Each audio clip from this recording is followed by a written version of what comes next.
Yeah. So today I want to talk about how it was filming my episode of Revenge Body with Khloe Kardashian. So, I'm a fan of the show. I like the show. Started watching it because I was overweight, and you know how it is. If you're overweight, sometimes you want to see what other people do to get in shape and how difficult it is, and see kind of like gauge if you can do that or not. You know what I mean? So I started watching the show. My wife told me to apply, so I applied. And even the beginning, like it's crazy because you don't know what the hell's going on, right? So I remember they were calling me. They called me when I was at work. I didn't recognize the number, and they called me a few times. They called me. They left a message. I didn't check the message and shit. So then they call me when I'm walking home, when I'm leaving work. I was like, "Hello." They're like, "Is this Javier Regos?" Like, "Who's this?" And they said they're with, I forgot what company they went through. I think the Conlon company, but like I didn't recognize the name. I was like, "Oh no, you got the wrong number." I thought like honestly, I swear, like I thought it was a bill collector and shit.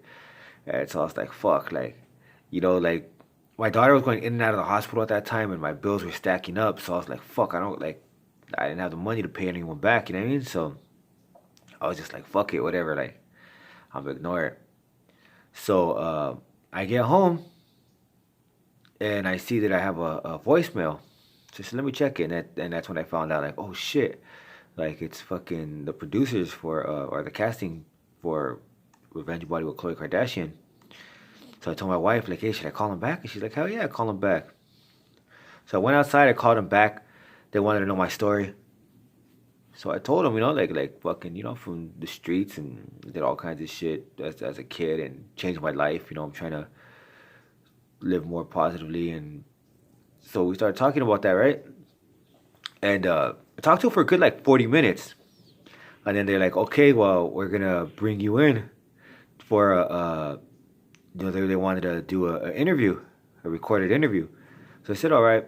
I did a recorded interview, and it was a pretty standard. We like they said, who do you want to get revenge on? We pitched some stuff around, and they really didn't like what I was like what I had planned. They thought it was kind of shallow and shit, which kind of was. Like I was just like, cause me and my boy used to clown a lot, so I was like, I'm gonna clown that fool that I was able to do it and he can't. Like that's kind of fucked up, you know what I mean? But then they said, well, tell us about your story. So I started telling them about the story, and like they know how to kind of get to you, like they know what they're doing, you know what I mean? Like they fucking were like, how's your relationship with your parents? And at that time, me and my pops weren't see eye to eye. Like we weren't even talking. Like there was a misunderstanding that happened, and I felt he was treating me a certain way, and like I didn't really know his situation. Like my dad kind of distanced himself from me for a while because he was drinking so much. He didn't want, you know what I mean? He didn't want me to see that shit. But for me, I kind of felt like he was like I really didn't understand the full gravity of the situation. So for me, I just thought like he didn't want me around. Like he wasn't like he wasn't happy or satisfied with the life that I was living. Like I kind of felt like because I wasn't on the streets anymore, that he kind of saw me as different. You know what I mean? Like so when that misunderstanding happened, I kind of blew that shit out of proportion. Like, oh, I see what he's trying to do. You know what I mean? Like he thinks I'm fucking soft. You know what I mean? Like so like I had two choices. I could stop talking to him or I could bomb on him.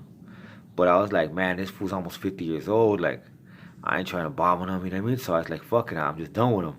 So when they were doing the interview with me, they asked me how my relationship was with my father, and like that was something I hadn't addressed. Like, and that was the thing about me back then. Like, I wasn't really like, I wouldn't I wouldn't always express my emotion. I held a lot of shit in, a lot of anger, a lot of pain. I held a lot of that shit in. So fucking yeah, they were like, how was your relationship with your dad? And I was like, well, we ain't really seeing eye to eye right now. And they got me. They started talking. I started breaking down and shit. You know what I mean? And they found the angle they wanted. And so I left. They called me back for another interview. And that was with the executive producer, Larissa. I talked to her for a while. And then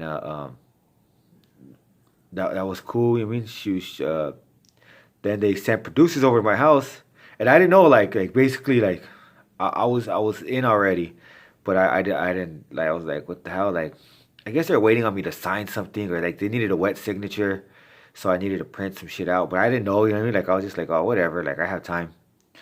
So I signed everything, and then it came time to meet Chloe, and fucking I was like, that's when I kind of was like, oh shit, like this shit's really gonna happen. So you wait in the car and fucking like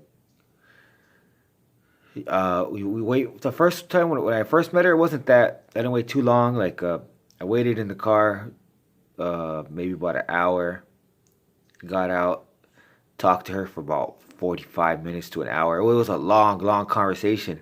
And it's crazy because I look back at the episode like, man, like they only used like a fraction of that shit, but we were chopping it up. As you know, the crazy thing about Chloe, she's really personable, and she knows how to keep the conversation flowing. And there were a few times where they interrupted us because I could talk like a motherfucker. Like I could really talk, sometimes too much. You know what I mean? But never. I never like never talk on anyone else. Usually I'm talking about myself, about my situation. I'll never be like, oh, he did that or nah, fuck no. And because like that's one thing that I made sure I didn't do. Made sure that I didn't throw anyone else under the bus. I made sure that I didn't talk about anything that could, potentially get anybody in trouble. But I did talk about my situation, and part of my situation was from the streets, but most of my situation, now has to do with my family, my daughter, my mental health issues. So that's kind of more what I was talking about.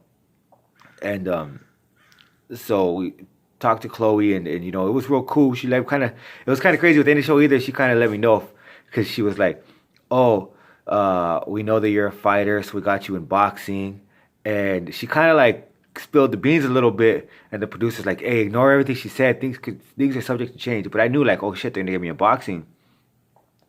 And so that first day when I go in there with Leon, one thing that people, I've seen online and people were like, oh, that fight was rigged and this and that. Like, what people don't understand is we weren't fighting. Like, I was fighting, yeah, because I didn't know what the hell was going on. But Leon wasn't trying to fight me like that. Leon wasn't trying to knock me out. Like, he was one fight away from the heavyweight spot in the Olympics. Like, he could fucking fight, you know what I mean? And my boy, he's in shape and shit. He was trying to push me. And like, what stripes would he have got knocking me out? Like, fools don't understand this shit. Like, it's not about like all that. Like, it's not about like, oh fuck, he knocked him out. Oh, he's not trying to do that. And the same with the reveal with Johnny Rice. That's a professional fighter right there, a championship contender. Like, they weren't trying to knock me out. They weren't trying to really, like, it wasn't about that. Like, the show is about pushing the client to be better. It's about pushing, like, so they wanted to push me. They wanted to get the best out of me.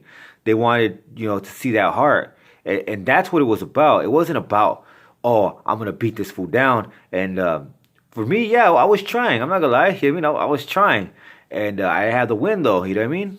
For Johnny Rice, more, I wasn't really trying to take it there. I was just trying to, show what movement I learned and the skill. Like, so Johnny Rice was moving a lot. He was like, he's long.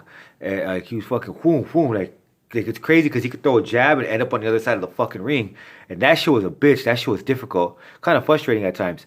But, like, it wasn't about, like, I had learned too, like sparring. It's not about knocking a motherfucker out. Like, I spar with people all the time. I spar with females sometimes. I spar with other guys, you know what I mean? All I try to do is apply pressure. I just try to make it frustrating for them, and I try to make them better. I don't try to bomb on people. I'm not in there to knock motherfuckers out. You know what I mean? So that was one thing where people don't understand. And the crazy thing is, so, we did that.